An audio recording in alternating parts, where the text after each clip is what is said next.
It's Mr. Wright. Today we're going to talk about symmetry. So the first type of symmetry we are going to go over are lines of symmetry. So lines of symmetry happen when you have a line of symmetry, it cuts a figure in half, so it maps the figure onto itself. So what I kind of think of is like if I fold that figure in half on that line, it's going to match up with itself. So if I look at this triangle, there would be 3 lines of symmetry.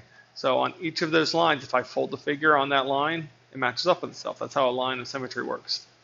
So we'll just look at the lines of symmetry for each of these figures. So for a square, you can go straight down, you can go straight across, and then a square, you can also go diagonally like this. So a square would have 4 lines of symmetry. This octagon, there's 8 sides.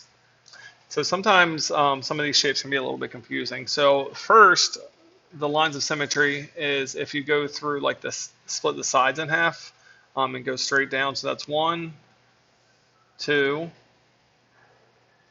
3, 4.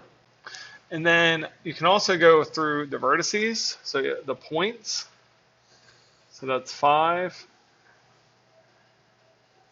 6, 7,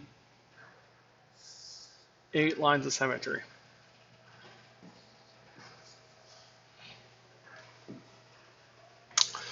This half circle, there's only going to be one place we can draw a line of symmetry, straight down. Same thing with a smiley face. If I draw a line straight down, it would match up with itself.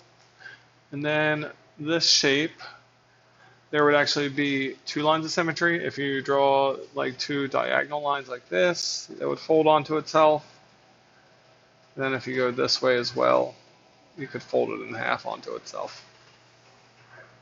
All right, so that is lines of symmetry.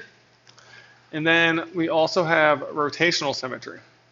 So with rotational symmetry, the first thing you want to do is determine the number of times you can rotate the figure onto itself. So for example, in the first example, the sun, you can rotate that figure 10 times and it would match up with itself.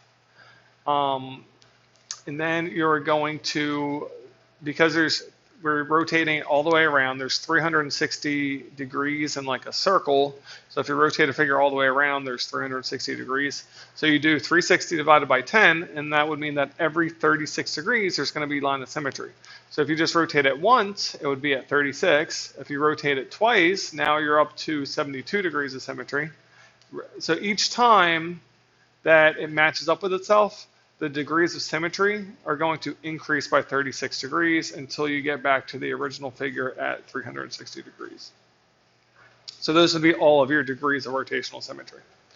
This next figure, I'm just thinking like, how many times can I rotate this figure and it would match up with itself? So I'm going to visually show you what this looks like. So if I rotate it, it matches up with itself. Oh, there's 1. There's 2, and then 3 times to get back to the original figure. So it matches up with itself 3 times. So I need to divide that number, do 360 divided by that number, and I get 120.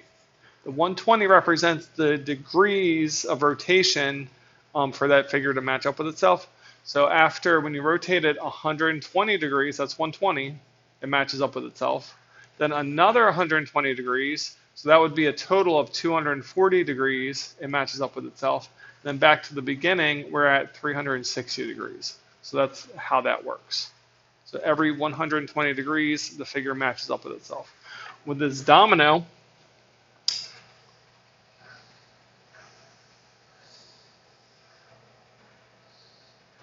in order to match up with itself, let's look. There's 1 time. 2 times to get back to the original figure.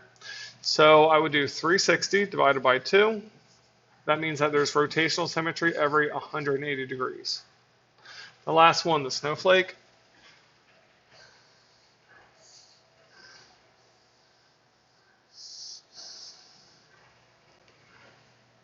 So this matches up with itself 1, 2, 3, 4, 5, 6 times.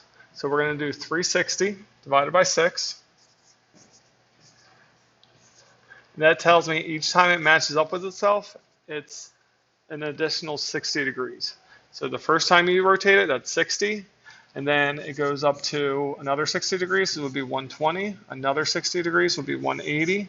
Another 60 degrees would be 240, 300, and then 360. So those would be all of the degrees of rotational symmetry.